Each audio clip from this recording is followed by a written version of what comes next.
بسم اللہ الرحمن الرحیم وَكَذَلِكَ قَوْلُهُ تَعَالَى قَدْ عَلِمْنَا مَا فَرَضْنَا عَلَيْهِمْ فِي أَزْوَاجِهِمْ۔ یہ رسول الشاشی کا صفحہ نمبر 88 ہے اور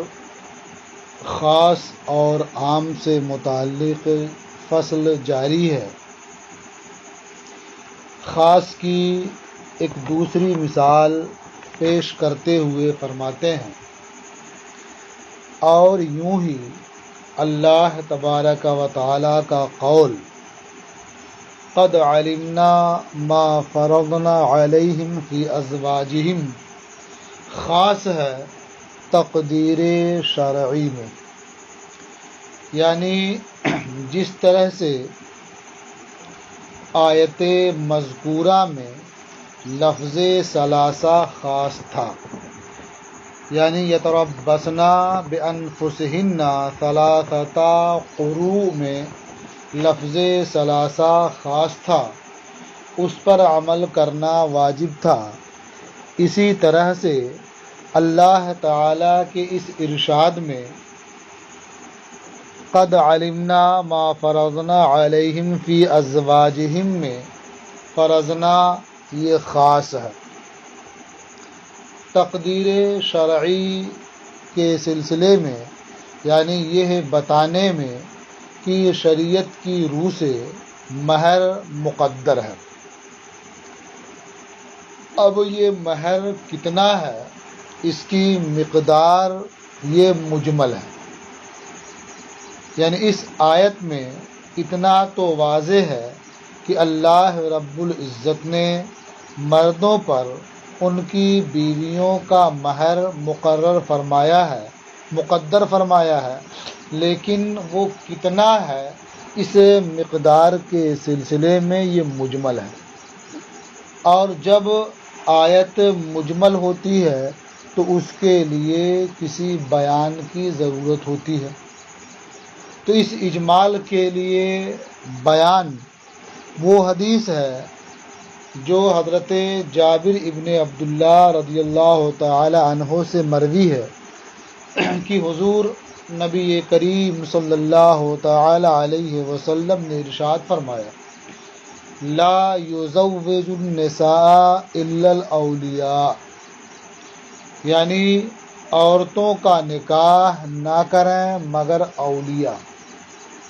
ولا یزوجن الا من الاکفاء، اور ان کی شادیاں نہ کی جائیں مگر کفو میں، ولا مہر اقل من 10 دراہم، اور کوئی مہر 10 درہم سے کم نہیں ہے۔ تو جو اس حدیث کا آخری حصہ ہے کہ مہر 10 درہم سے کم نہیں ہے، یہ اس اجمال کا بیان ہے، یعنی اللہ رب العزت نے مہر مقرر فرما دیا ہے اور وہ کم سے کم 10 درہم ہے، اس سے کم نہیں ہو سکتا، زیادہ یہ عاقدین کی مرضی، زوجین کی مرضی۔ تو اب اگر کوئی 10 درہم سے کم مہر مقرر کرتا ہے تو پھر وہ مہر نہیں ہوگا، کیونکہ اللہ رب العزت نے جو ارشاد فرمایا ما فرضنا علیہم، یہ اس پر عمل نہیں ہو پائے گا۔ اس میں امام شافعی رحمۃ اللہ تعالی علیہ فرماتے ہیں کہ نکاح یہ عقد مالی ہے، مہر یہ معقود علیہ کا عوض ہوتا ہے، اس کا بدلہ ہوتا ہے۔ تو جس طرح سے دیگر عقود مالیہ میں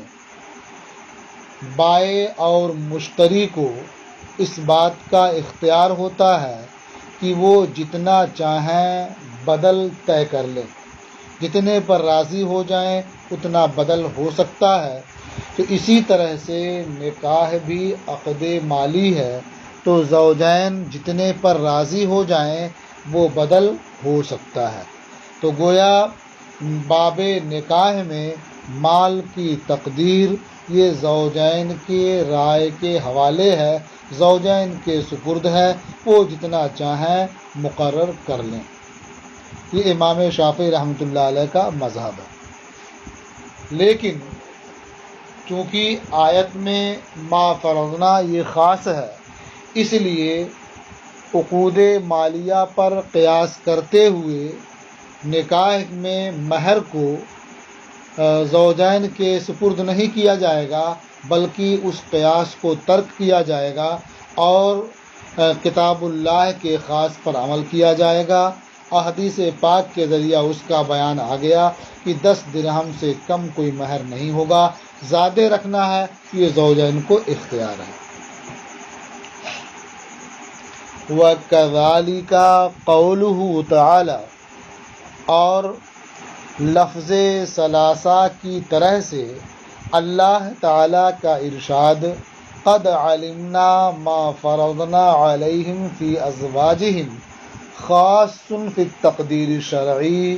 اللہ تعالیٰ کا یہ ارشاد تقدیر شرعی کے سلسلے میں خاص ہے۔ معنی کیا ہوگا؟ قد علمنا ما فرضنا علیہم، ہمیں معلوم ہے جو ہم نے مسلمانوں پر مقرر کیا ہے، فی ازواجہم ان کی بیویوں کے حق میں، آگے ہے وما ملکت ایمانہم اور ان کے ہاتھ کے مال یعنی کنیزوں کے حق میں۔ تو یہ اللہ تعالیٰ نے جو مقرر کیا ہے یہ معلوم ہے، تو اس سے صاف ظاہر ہے کہ اللہ رب العزت نے مومن و مسلمانوں پر ان کی بیویوں کے حق میں کچھ نہ کچھ ضرور مقرر کیا ہے۔ کتنا مقرر کیا ہے یہ مجمل ہے، تو حضرت جابر ابن عبداللہ رضی اللہ تعالی عنہ کی حدیث اس کے لیے بیان ہے۔ فلا یترک العمل بہ، تو اس پر عمل ترک نہیں کیا جائے گا، یعنی خاص جو ہے اس پر عمل ترک نہیں کیا جائے گا، باعتبار انہ عقد مالی، اس اعتبار سے یا اس پر قیاس کرتے ہوئے کہ نکاح عقد مالی ہے، باعتبار انہ عقد مالی، اس اعتبار سے کہ نکاح عقد مالی ہے، فیعتبر بالعقود المالیہ، تو اس کا قیاس دیگر عقود مالیہ پر کیا جائے، فیکون تقدیر المال فیہ موکولا الی راء الزوجین، تو نکاح میں مال کی تقدیر، مال کی تعین یہ زوجین کی رائے کے سپرد ہوگی، ایسا نہیں ہوگا۔ کما ذکرہ الشافعی، جیسا کہ امام شافعی رحمۃ اللہ تعالی علیہ نے اس کا ذکر کیا ہے، یعنی امام شافعی رحمۃ اللہ علیہ کے نزدیک نکاح ایک عقد مالی ہے، تو جس طرح سے دیگر عقود مالیہ میں مال کی تعین یہ عاقدین کی طرف عاقدین کے سپرد ہوتی ہے، اسی طرح سے نکاح میں بھی بدل اور مہر کی تعین اور تقدیر یہ زوجین کے سپرد ہوگی۔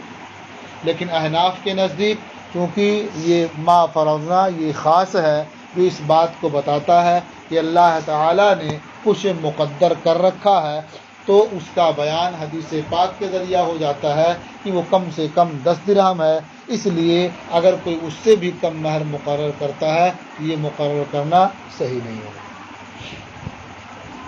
وَفَرَّعَ عَلَى هَذَا، اور امام شافعی رحمۃ اللہ تعالی علیہ نے اس اصل کی بنیاد پر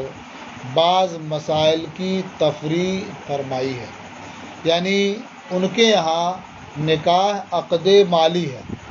تو اس عقد مالی ماننے کی بنیاد پر انہوں نے چند مسائل کی تفریع کی ہے۔ وہ مسائل یہ ہیں: ان التخلی لنفل العبادت افضل من الاشتغال بالنکاح، نفل عبادت کے لیے خلوت نشینی نکاح میں مشغول ہونے سے افضل ہے، یعنی عام حالات میں امام شافعی رحمۃ اللہ تعالی علیہ کے نزدیک اگر کوئی نکاح نہیں کرتا ہے بلکہ گوشہ تنہائی اختیار کر لیتا ہے اور وہاں اللہ رب العزت کی عبادت کرتا ہے تو یہ گوشہ تنہائی اختیار کرنا نکاح میں مشغول ہونے سے افضل ہے، بہتر ہے۔ کیوں؟ اس لیے کہ نکاح عقد مالی ہے، تو جس طرح سے دیگر عقود مالیہ میں مشغول ہونے سے افضل ہے کہیں تنہائی میں بیٹھ کر کے اللہ کی عبادت کرے، اسی طرح سے نکاح میں مشغول ہونے سے بھی افضل ہے کہ تنہائی میں بیٹھ کر کے اللہ کی عبادت کرے۔ لیکن ہمارے نزدیک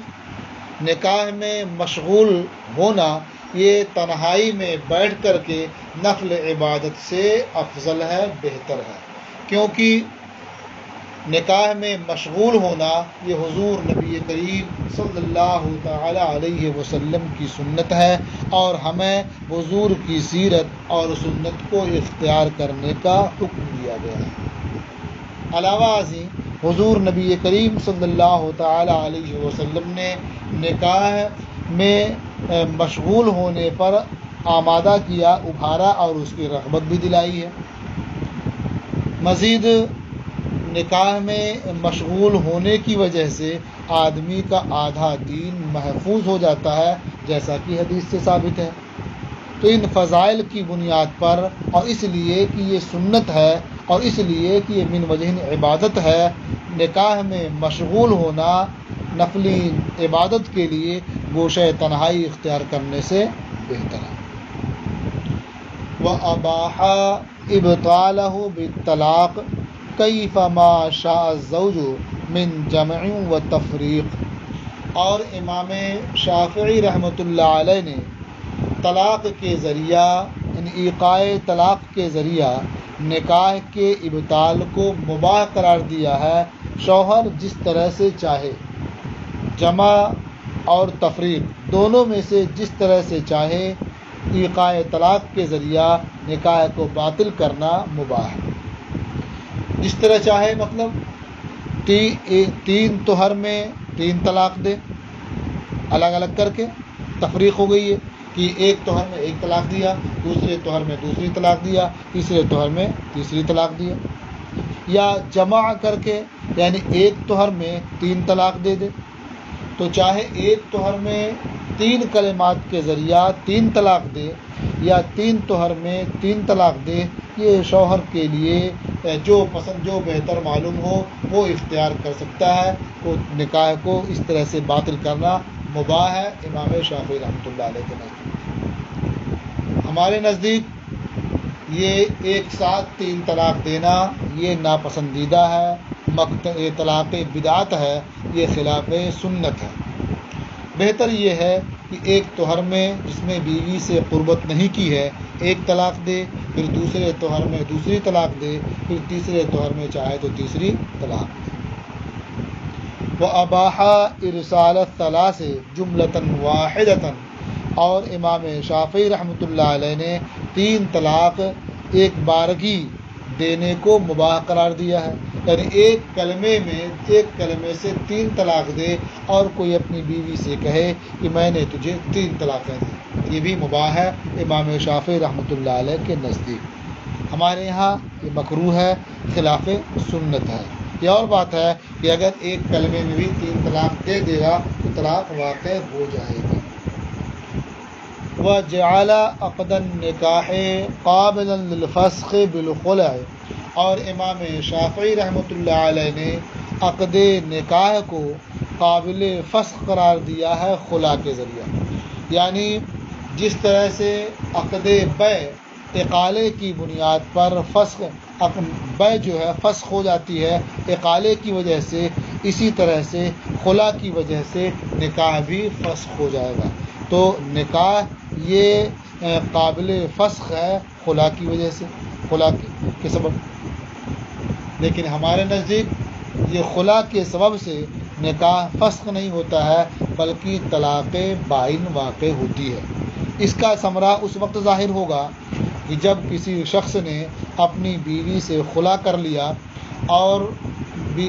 اس کے بعد دوبارہ اس سے نکاح کیا تو امام شافعی رحمۃ اللہ علیہ کے نزدیک شوہر 3 طلاق کا مالک ہوگا، کیونکہ جو خلا کیا ہے وہ طلاق نہیں ہے بلکہ فسخ نکاح ہے، اور ہمارے نزدیک شوہر 2 طلاق کا اب مالک ہوگا، کیونکہ وہ خلا ایک طلاق ہے، طلاق بائن جو دے چکا ہے۔ تو امام شافعی رحمۃ اللہ تعالی علیہ نے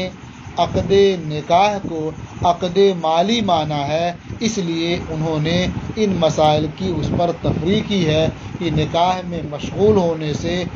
بہتر یہ ہے کہ آدمی نفلی عبادت کے لیے گوشہ تنہائی اختیار کر لے، جیسے دیگر عقود مالیہ میں اشتغال سے بہتر ہے۔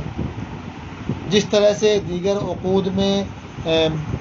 بائع کو اختیار ہوتا ہے یا مشتری کو اختیار ہوتا ہے کہ جس طرح چاہے اسے ختم کر دے ایک ساتھ یا الگ الگ کر کے، اسی طرح سے شوہر کو بھی نکاح کے ابطال کا اختیار ہوگا جس طرح سے وہ چاہے۔ اور ایسے ہی ایک لفظ میں بھی 3 طلاق دینا ان کے ہاں مباح ہے، اور اگر کوئی عورت خلا کرتی ہے اپنے شوہر سے تو یہ خلا کرنا یہ فسخ نکاح کے قابل ہوتا ہے، اس سے نکاح فسخ ہو جاتا ہے۔ یہ 2 مثالیں ہو گئی۔ تیسری مثال، وَكَذَلِكَ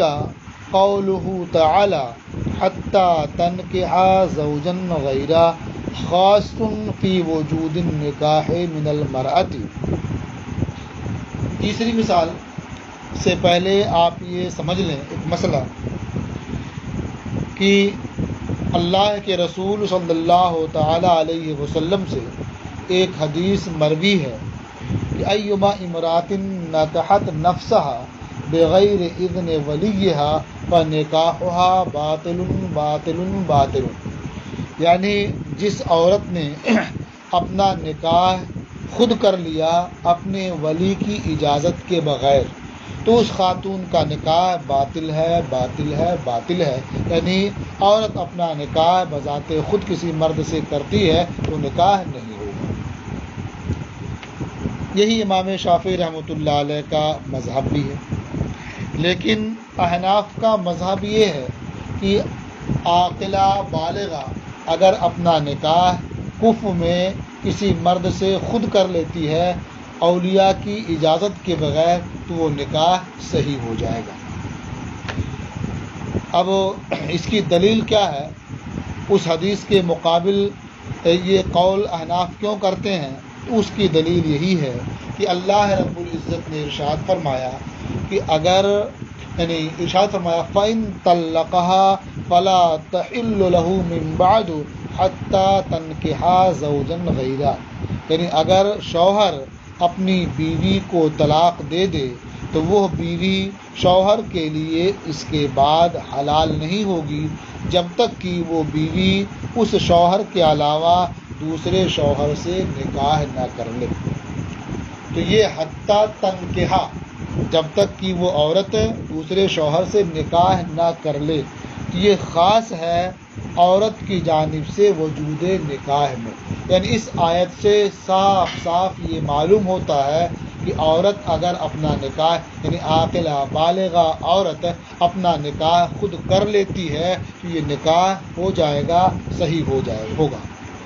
تو چونکہ یہ خاص ہے تنکحہ، تو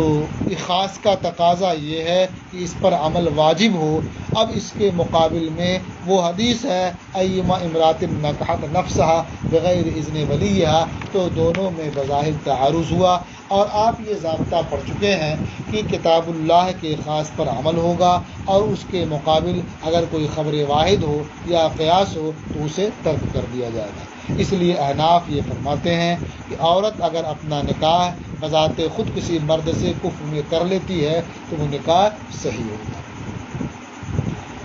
اور اسی طرح سے اللہ تعالیٰ کا ارشاد حتیٰ تنکحا زوجن غیرہ، یہ خاص ہے عورت کی ذات سے عقد نکاح کے وجود میں، یعنی عورت اگر اپنا نکاح بذات خود کسی مرد سے کرتی ہے تو نکاح ہو جائے گا، اس بارے میں یہ خاص ہے۔ فلا یترک العمل بہ، تو اب اس خاص پر عمل ترک نہیں کیا جائے گا اس حدیث کی بنیاد پر جو نبی کریم صلی اللہ تعالی علیہ وسلم سے مروی ہے۔ ایما امرات نکحت نفسها بغیر اذن ولیہا فنکاحها باطل باطل باطل، جس عورت نے اپنا نکاح اپنے ولی کی اجازت کے بغیر کیا تو اس کا نکاح باطل ہے باطل ہے باطل ہے۔ وَيَتَفَرَّعُ مِنْهُ، اب چونکہ اس مسئلے میں اختلاف ہو گیا امام اعظم ابو حنیفہ اور امام شافعی رحمہم اللہ کے درمیان، عورت عاقلہ بالغہ عورت نے کسی مرد سے کفر میں نکاح کر لیا ولی کی اجازت کے بغیر، تو امام اعظم ابو حنیفہ رحمۃ اللہ علیہ کے نزدیک یہ نکاح صحیح ہوتا ہے، اور امام شافعی رحمۃ اللہ علیہ کے نزدیک یہ نکاح باطل ہوتا ہے۔ تو اس اختلاف کی بنیاد پر بہت سے مسائل الگ الگ ہو جاتے ہیں۔ چونکہ یہ نکاح احناف کے نزدیک صحیح ہے تو اس عورت سے مرد کا وطی کرنا حلال ہوگا، شوافع کے نزدیک یہ نکاح صحیح نہیں ہے اس لیے مرد کا اس سے وطی کرنا حلال نہیں ہوگا، تو وطی کے حلال ہونے میں بھی اختلاف ہو گیا۔ اسی طرح سے مہر،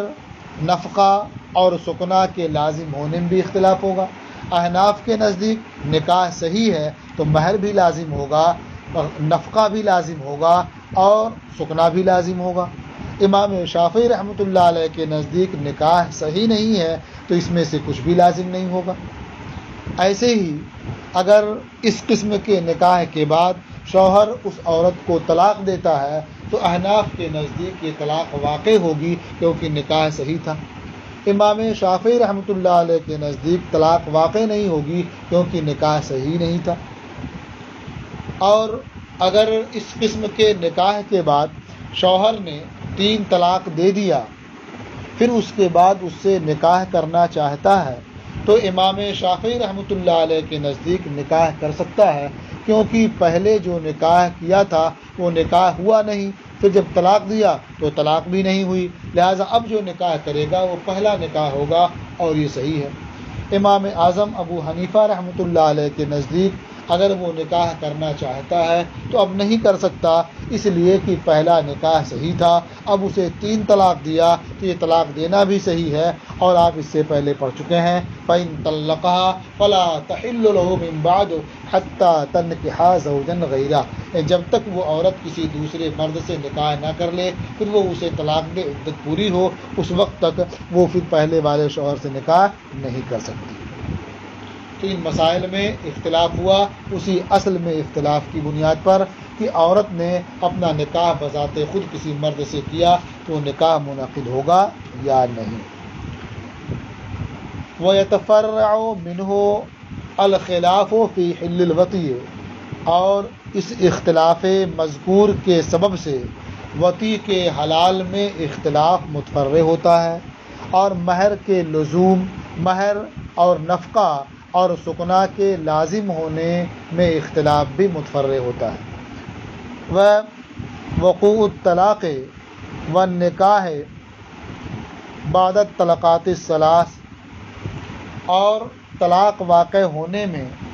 اور 3 طلاق کے بعد نکاح ہونے میں بھی اختلاف متفرع ہوتا ہے۔ آخر والا جو مسئلہ ہے 3 طلاق کے بعد نکاح کا، یہ شوافع اس میں 2 حصوں میں بٹے ہوئے ہیں۔ امام شافعی رحمۃ اللہ علیہ کے متبعین 2 حصوں میں بٹے ہوئے ہیں، ان کے جو قدیم اصحاب ہیں وہ یہ کہتے ہیں کہ نکاح صحیح ہوگا، اور جو متأخرین اصحاب ہیں وہ کہتے ہیں نکاح صحیح نہیں ہوگا، یعنی متأخرین اصحاب اس مسئلے میں احناف کے ساتھ ہیں، وہ احتیاط پر عمل کرتے ہیں۔ علی ما ذهب الیہ قدماء اصحابہ، اس بنیاد پر جو امام شافعی کے قدیم اصحاب کا مذہب ہے، بخلاف مختار المتاخرون منہم، برخلاف امام شافعی کے متاخرین اصحاب کے مختار مذہب کے، برخلاف اس کے جسے امام شافعی کے متاخرین اصحاب نے اختیار کیا ہے۔ تو یہ خاص کی بحث مکمل ہوئی، یعنی اس کی تعریف بھی ہو گئی، اس کا حکم بھی بیان کر دیا گیا اور اس کی مثالیں بھی دے دی گئیں۔ اب یہاں سے عام کا بیان شروع فرماتے ہیں عام کی تعریف آپ پڑھ چکے ہیں، یعنی خاص اور عام دونوں کی تعریف آپ نے ایک ساتھ پڑھ لی تھی۔ عام کے بارے میں آپ نے پڑھ لیا کہ والعام کل لفظ ينتظم جمعا من الافراد اما لفظا و اما معنی۔ عام ہر وہ لفظ ہے جو افراد کی جماعت کو شامل ہو، چاہے لفظاً یعنی اپنے صیغے اور وزن کے اعتبار سے یا صرف معنی کے اعتبار سے۔ یہاں اب یہاں عام کی تقسیم کرتے ہیں اور اس کا حکم بتاتے ہیں۔ وَأَمَّا الْعَامُّ فَالنَّوْعَانِ، اور رہا عام تو اس کی دو قسمیں ہیں، دو نوعیں ہیں، عام خص عنہ البعض وعام لم یخص عنہ شیء۔ یعنی عام کی ایک قسم یہ ہے کہ جس میں سے بعض افراد کو خاص کر لیا گیا۔ آپ نے سن لیا ہے کہ عام افراد کی جماعت کو شامل ہوتا ہے، تو اس افراد کی جماعت میں سے بعض کو خاص کر لیا گیا ہو، اور ایسا بھی ہو سکتا ہے کسی فرد کو خاص نہ کیا گیا ہو۔ تو عام کی دو قسمیں ہو گئیں، عام خص عنہ البعض، یعنی ایک عام وہ ہے جس میں سے بعض افراد کو خاص کر لیا گیا ہو، وہ عام لم یخص عنہ شیء، اور عام کی دوسری قسم یہ ہے کہ جس میں سے کسی فرد کو خاص نہ کیا گیا ہو۔ فالعام الذی لم یخص عنہ شیء فہو بمنزلۃ الخاص فی حق لزوم العمل بہ لا محالۃ، تو وہ عام جس میں سے کسی فرد کو خاص نہ کیا گیا ہو، وہ عمل کے لازم ہونے کے حق میں یقینی طور پر خاص کے درجے میں ہے۔ یعنی جس طرح سے خاص پر عمل کرنا قطعاً اور یقیناً واجب ہوتا ہے، لازم ہوتا ہے، اسی طرح سے وہ عام جس میں سے کسی فرد کو خاص نہ کیا گیا ہو، اس پر بھی عمل کرنا قطعاً اور یقیناً لازم ہوتا ہے۔ وَعَلَىٰ هَٰذَا قُلْنَا، چونکہ عام کا حکم بیان کر دیا، اب اس پر جو احکام متفرع ہوتے ہیں اس میں سے بعض کا بیان کرتے ہیں اور فرماتے ہیں وَعَلَىٰ هَٰذَا قُلْنَا، اور اسی اصل کی بنیاد پر ہم نے کہا، یعنی عام لم یخص عنہ شیء حق وجوب عمل کے سلسلے میں خاص کی طرح سے ہوتا ہے، اس لیے ہم نے یہ کہا اذا قطع ید السارق بعد ما هلك المسروق عنده لا يجب عليه الضمان لأن القطع جزاء جميع ما اكتسبه السارق۔ ایک مسئلہ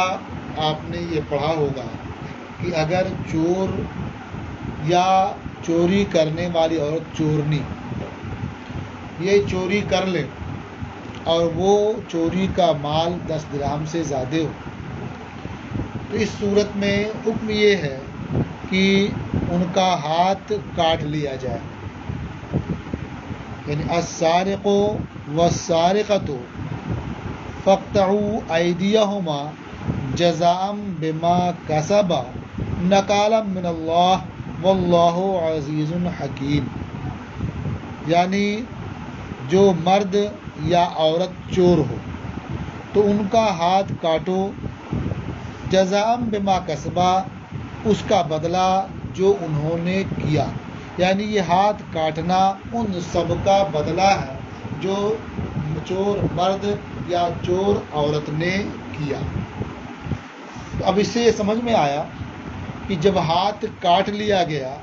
تو اب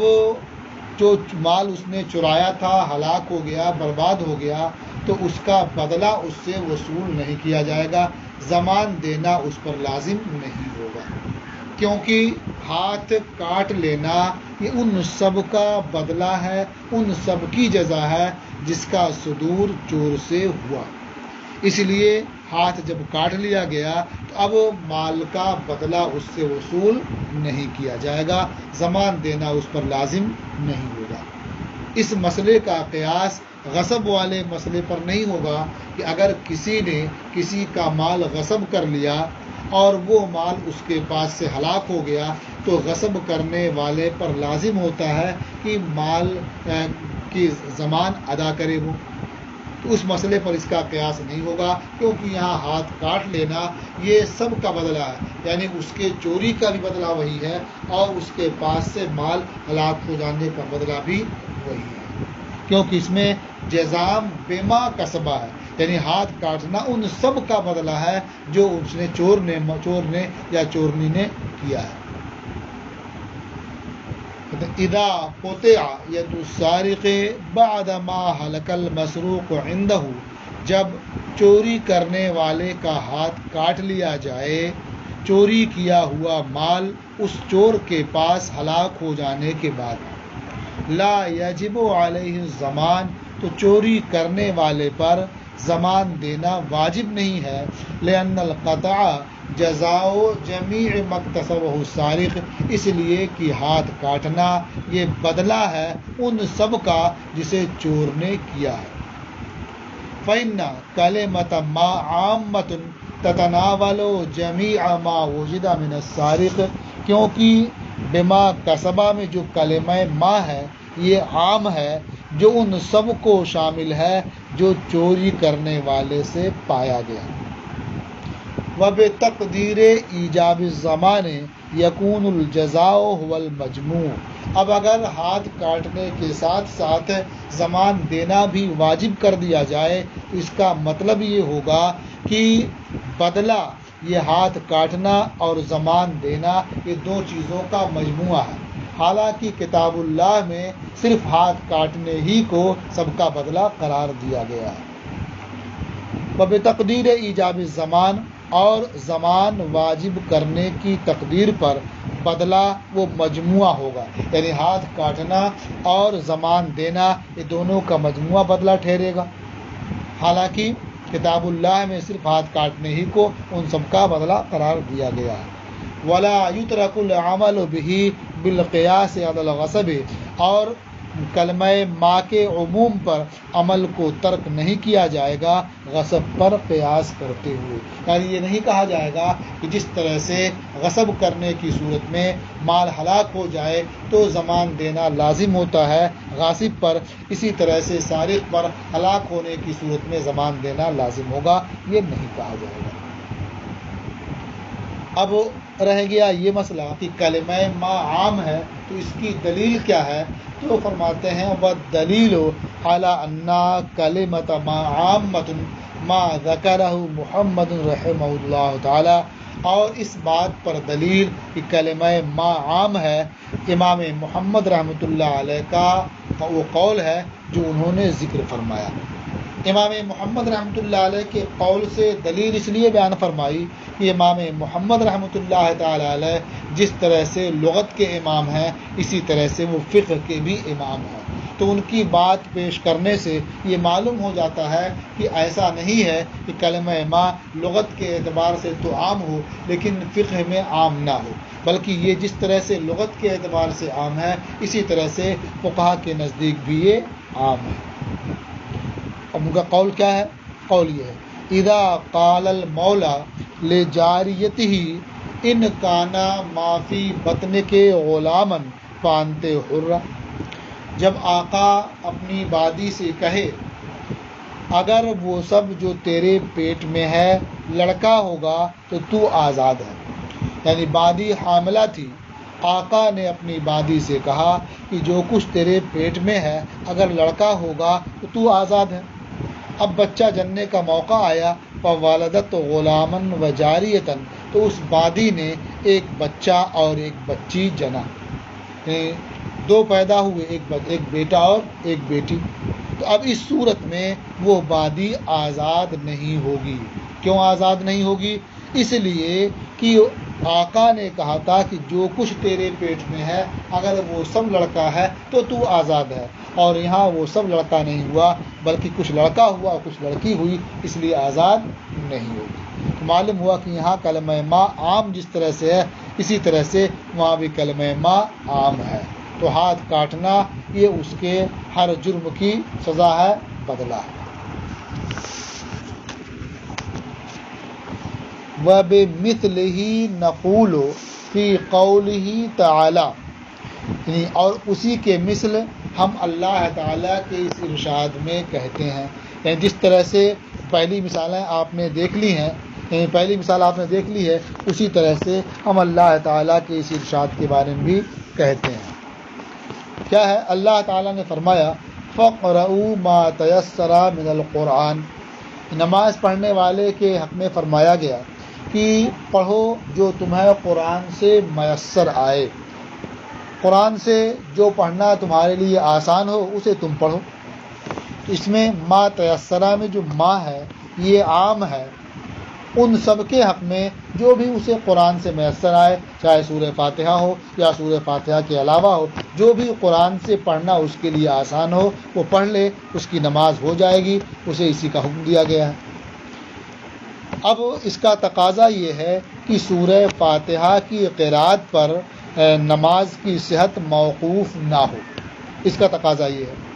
اور حدیث شریف میں ہے کہ لا صلاۃ الا بفاتحۃ الکتاب، کی نماز نہیں ہوگی بغیر سورہ فاتحہ کے۔ اس کا تقاضا یہ ہے کہ نماز کی صحت سورہ فاتحہ کی قرأت پر موقوف ہو۔ یہاں دونوں میں تعارض ہوا، یعنی ایک کلمہ ما کا تقاضا یہ ہوا کہ نماز بغیر سورہ فاتحہ کے صحیح ہو جائے، اور حدیث کا تقاضا یہ ہوا کہ صحیح نہ ہو۔ تو یہاں دونوں پر عمل کرنے کی صورت یہ پیدا ہوئی کہ مطلقاً قرأت کو فرض قرار دیا جائے اور سورہ فاتحہ کی قرأت کو واجب قرار دیا جائے۔ تو اس طرح سے اس عام کے حکم میں کسی تبدیلی کے بغیر کتاب حدیث پر بھی عمل کیا گیا اور اسے واجب قرار دیا گیا۔ تو فرماتے ہیں کہ ہم اسی کے مثل ہم اللہ تعالیٰ کے اس ارشاد میں کہتے ہیں فَقْرَؤُوا مَا تَيَسَّرَ مِنَ الْقُرْآنِ، تو قرآن میں سے جو پڑھنا آسان ہو پڑھو۔ فَإِنَّهُ عَامٌ فِي جَمِيعِ مَا تَيَسَّرَ مِنَ الْقُرْآنِ، تو یہ عام ہے ان سب کے حق میں جو قرآن سے پڑھنا اسے آسان لگے، میسر آئے۔ وَمِن ضرورتہ عدم توقف الجواز علی قراءۃ الفاتحہ، اور اس کے عموم کی ضرورت یہ ہے یا اس کے عموم کی ضرورت سے ہے یا اس کا تقاضا یہ ہے کہ سورہ فاتحہ کی قراءت پر جواز موقوف نہ ہو، صحت موقوف نہ ہو۔ وجاء فی الخبر، اور حدیث میں وارد ہے، خبر میں وارد ہے، انہ صلی اللہ علیہ وسلم قال، کہ نبی کریم صلی اللہ تعالی علیہ وسلم نے ارشاد فرمایا لا صلاۃ الا بفاتحۃ الکتاب، کہ نماز نہیں ہے بغیر سورہ فاتحہ کے۔ فعملنا بہما علی وجہ لا یتغیر بہ حکم الکتاب، تو ہم نے ان دونوں پر عمل کیا، یعنی کتاب اللہ پر بھی اور خبر پر بھی ایسے طریقے پر کہ جس سے کتاب کے حکم میں تبدیلی نہ ہو۔ بأن نحمل الخبر علی نفی الکمال، کہ ہم خبر کو محمول کرتے ہیں نفی کمال پر، یعنی اگر کوئی سورہ فاتحہ کی قرأت نہیں کرتا ہے تو اس کی نماز نہیں ہوگی، یعنی نماز کامل نہیں ہوگی۔ حتی یکون مطلق القراءت فرضا بحکم الکتاب، یہاں تک کہ مطلق قراءت یہ فرض ہوگی کتاب اللہ کے حکم سے، وقراءۃ الفاتحۃ واجبۃ بحکم الخبر، اور سورہ فاتحہ کی قراءت یہ واجب ہوگی خبر کے حکم سے۔ تو کتاب اللہ کا تقاضا یہ ہے کہ مطلقاً قراءت فرض ہو، اور خبر کا تقاضا یہ ہے کہ سورہ فاتحہ کا پڑھنا واجب ہو۔ اب اگر کسی نے سورہ فاتحہ کی قراءت نہیں کی، مطلقاً قراءت کر لی، تو اس کی نماز ہو جائے گی، یعنی فرض ادا ہو جائے گا، لیکن نماز کامل نہیں ہوگی، واجب کے ترک کی وجہ سے یہ نماز واجب الادا ہوگی۔ بس آپ کا سبق آج کا یہیں پر موقوف ہوتا ہے، آگے انشاءاللہ کل پڑھیں گے۔